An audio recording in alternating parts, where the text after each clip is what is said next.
Assalamualaikum warahmatullahi wabarakatuh. Nah, teman-teman yang budiman, kita berlanjut ke hari yang keberapa? Ke-15 ya, 16. Ke hari yang ke-16, 15. Ke hari yang ke-15. Jadi setengah babak final. Mudah-mudahan dalam acara saum kali ini betul-betul kita bisa mengisi waktu dengan baik. Salah satunya ngabuburit dengan belajar bahasa Arab ya. Dan kita harus selalu kuat, selalu fit karena saum adalah bukan lagi sebagai sebuah kewajiban saja, tetapi melainkan sebagai sebuah kebutuhan kita semua. Materi yang akan kita bahas pada kesempatan hari ini adalah i'rab khofad dengan ciri-cirinya. Jadi kita akan mempelajari pada sebelumnya tentang i'rab rofa, i'rab nasab, dan sekarang i'rab khofad. Saya sudah berulang menyebutkan tentang rofa, nasab, khofad, dan jazm. Tapi barangkali ada yang lupa, khofad itu mirip atau memang kata lainnya jar. Ada orang yang nyebutnya kajer, salah satu cirinya kasroh. Kalau nada awalnya itu i. Muhammadun, Muhammadan, Muhammadin. Jadi in atau Muhammadin itu salah satu ciri khofad, salah satunya. Dan selanjutnya akan kita pelajari sekarang. Khofad ialah i'rab yang ditandai dengan kasroh, ditandai dengan ya, dan ditandai dengan fathah.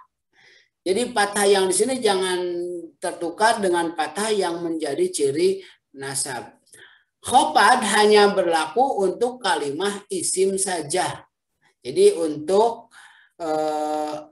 pada kata-kata yang isim. Ingat kalau kita sebut kalimat dalam bahasa Arab itu kata. Lihat di bagan khofad itu ada 3 ciri. Yang pertama kasroh, yang kedua fathah, yang ketiga ya. Apa? Ciri-ciri khofad atau tanda-tanda khofad, 1 kasroh, kedua fathah, yang ketiga ya.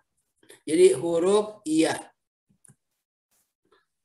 Nah, kita tulis ulang, baca ulang tanda i'rab khofad ada 3 kasroh. Kasroh menjadi tanda i'rab khofad pada 3 tempat. 1 pada isim mufrad, isim yang tunggal. Kedua pada jamak taksir, jamak yang tidak beraturan, pembentukan yang bukan karena waw nun, seperti rijal, hunafa, syuhada, anbiya, kutubun, rusulun. Nah, itu yang jamak taksir. Kemudian jamak muannas salim. Jadi kasrah menjadi tanda i'rab pada jamak muannas salim. Isim mufrad, jamak taksir, jamak muannas salim. Masih ingat istilah-istilah itu? Jangan-jangan kasrahnya juga lupa. Kasrah menjadi tanda i'rab khofad pada 3 tempat. 1 pada isim mufrad, 2 pada jamak taksir, 3 pada jamak muannas salim. Muannas salim itu jamak yang banyak untuk perempuan. Jadi jamak muannas salim adalah jamak untuk perempuan seperti muslimat, hadirat, alimat, dan seterusnya. Kemudian yang kedua fathah. I'rab khofad ditandai dengan fathah pada isim ghair munsorif. Nah, dulu ada kata ahmada pernah terungkap. Jadi kalau ahmada itu isim ghair munsorif. Ghair munsorif itu yang tidak berubah. Isim ghair munsorif adalah isim yang tidak bisa menerima tanwin dan diawali dengan alif lam. Nanti kita akan bahas tentang isim ghair munsharif. Untuk sekedar hafalan, untuk sekedar pemahaman global, pokoknya i'rab khobar ditandai dengan fathah pada isim ghair munsharif, titik aja dulu. Karena ini kayak rumus-rumus. Mungkin saya seringkali kerasa oleh teman-teman yang budiman ketika saya merenung sejenak untuk mengungkapkan. Maksud saya kesulitan. Ini kata belum disebut tetapi harus, kata belum pernah saya terangkan tetapi harus saya sebut. Salah satunya isim ghair munsharif. Ini gimana? Jadi kalau saya sebut nanti menambah puyeng lagi yang belajar. Udah nggak apa-apa. Yang ketiga, iya. Ya menjadi ciri khobar. Pertama, pada isim musanna. Kedua, pada jama' mudzakkar salim. Yang ketiga, pada isim 5. Kalau isim 5 sudah berulang-ulang kita sebut seperti akhu. Nanti kalau khobarnya jadi akhi. Abu, kalau khobarnya jadi abi. Itu salah satu perubahannya. Ini kita analisa di surat An-Nas ayat 1 sampai 6. Sekalian tadarus Ramadan. A'udzu billahi minasyaitonir rajim. Bismillahirrahmanirrahim. Qul a'udzu birabbin nas. Kata Robi di sana ada i-nya karena dahului bi. An-nasi juga. Qul a'udzu birabbin nas, malikin nasi, ilahin nasi. Nah, saya sebutkan harkat terakhir untuk menunjukkan kasroh sebagai ciri khofad. Kan kalau biasanya kalau di akhir diwakofkan, kalau dalam bacaan sebenarnya min syarril waswasil khannas min syarril waswasil khannasi alladzi yuwaswisu fi sudurin nasi minal jinnati wan nasi. Nah, itu untuk menunjukkan i'rab khofad dengan kasroh. Selanjutnya, kata Robi dan Sari i'rabnya khofad, tandanya kasroh, bentuknya isim mufrad dan kedudukannya sebagai majrur. Kata An-nasi i'rabnya khofad, tandanya kasroh, bentuknya jamak taksir, kedudukannya sebagai mudhof ilaih. Mudhof ilaih apa lagi nggak apa-apa, pokoknya ingat kedudukannya sebagai mudhof ilaih. Kalau boleh saya terangkan, mudhof ilaih itu kayak kata majemuk. Kata majemuk tadi Robin nasi. Ya, katakan saya buat ilustrasi bahasa Indonesia aja deh biar mudah dipahami. Rumah sakit. Nah, kata sakit itu menjadi mudhof ilaih. Mudhofnya rumah, sakitnya mudhof ilaih. Jadi kata kedua. Baitul Maqdis. Masjidil Haram, Masjidul Harami. Nah, ujungnya i. Al-Harami jadi mudhof ilaih. Saya kira gambaran segitu aja lah. Pada ayat 1, 2, 3, dan 5 serta sebagai tabi maktub mengikuti atap sebelumnya. Pada ayat 6. Kata maliki dan ilahi i'rabnya khofad, tandanya kasroh, bentuknya isim mufrad dan kedudukannya sebagai badal. Apalagi badal ya. Nah, nanti lewat aja pokoknya begitu, tapi yang kita tahu itu kasroh menjadi ciri khofad. Kata al-waswasi dan khannasi i'rabnya khofad, tandanya kasroh, bentuknya isim mufrad dan kedudukannya sebagai mudhof ilaih.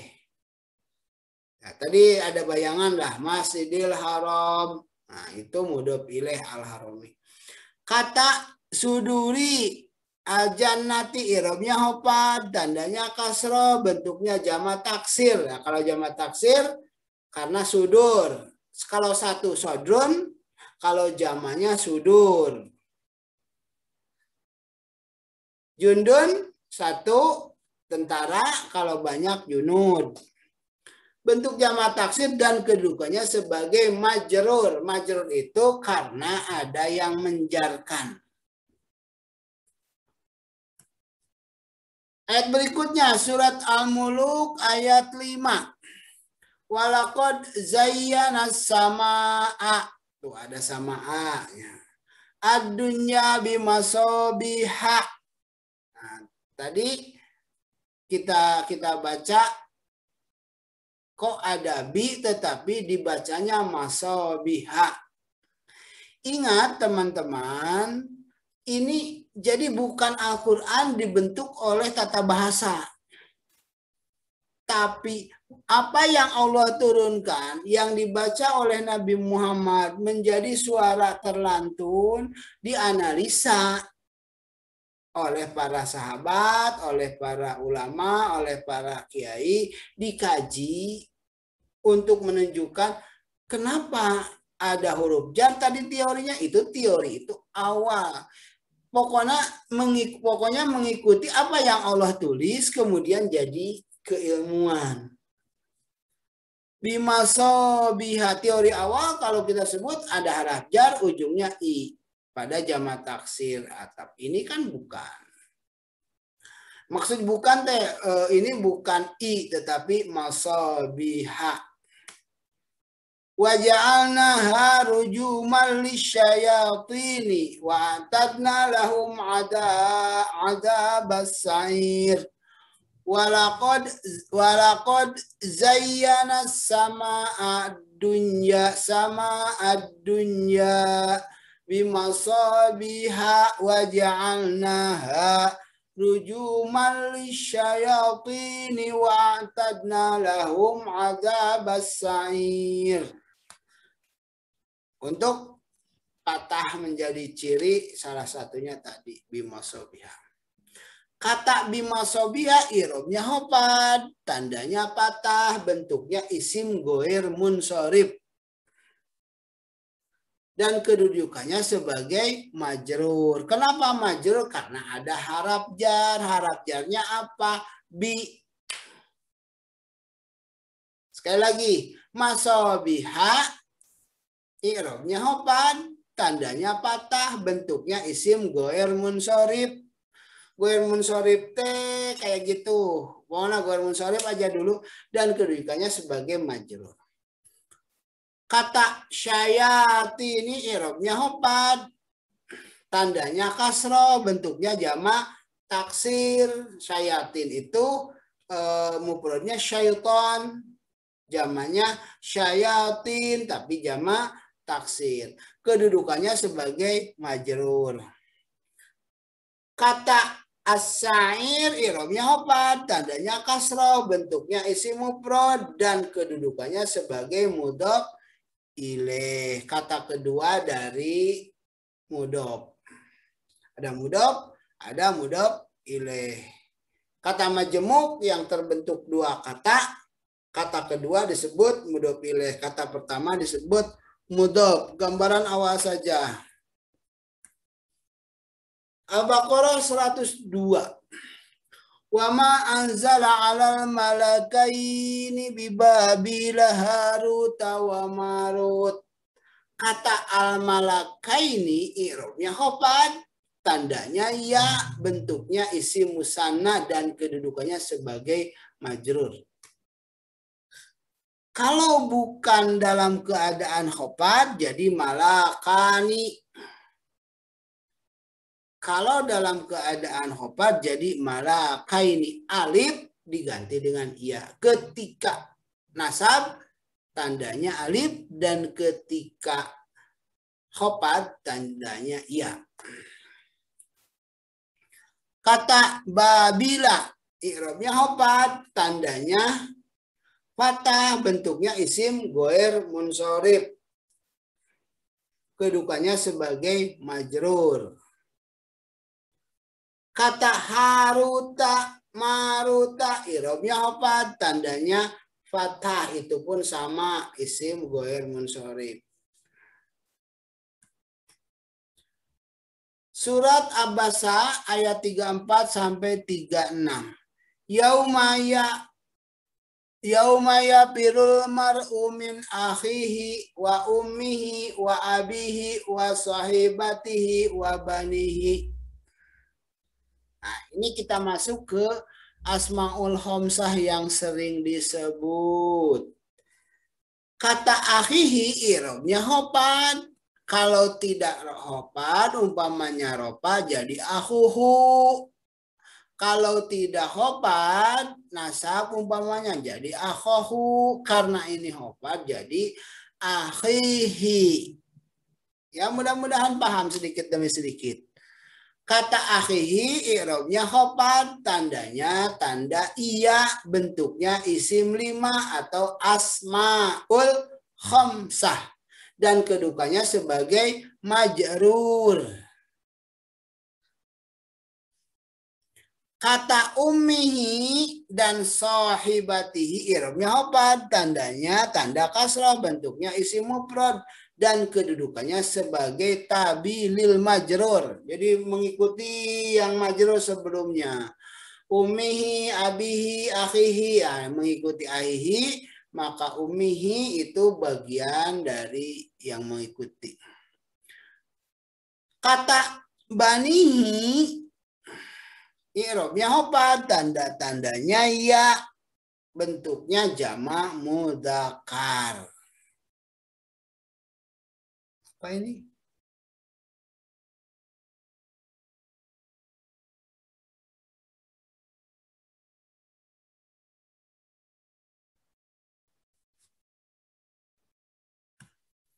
Al-Baqarah ayat 8. Wa ma hum bimu'minin. Kata mukminin, i'rabnya hopad, tandanya ya, mukminin. Kalau dalam keadaan ropa, mukminun. Ingat? Muslimun, muttaqun. Nah, ketika i'rabnya hopad jadi mukminin, muslimin, muttaqin. Lantas apa yang berubahnya? Yang berubahnya dari wawu menjadi iya. Jadi tanda i'rab hopadnya adalah iya. Mudah-mudahan paham. Tandanya ya, bentuknya jamak mudzakkar salim dan kedudukannya sebagai majrur. Alhamdulillah saya mendapat kemudahan karena saya membaca ini http://blogspot.com. Materinya telah kami jadikan referensi materi yang kami tayangkan. Terima kasih dan mohon izin kopasnya.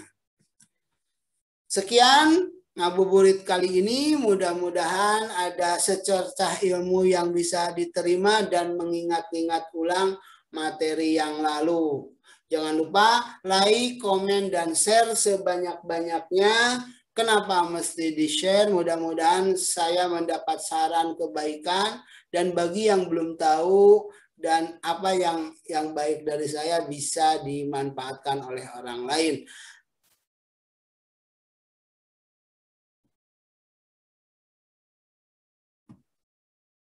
Itulah teman-teman yang berbahagia, teman-teman yang budiman.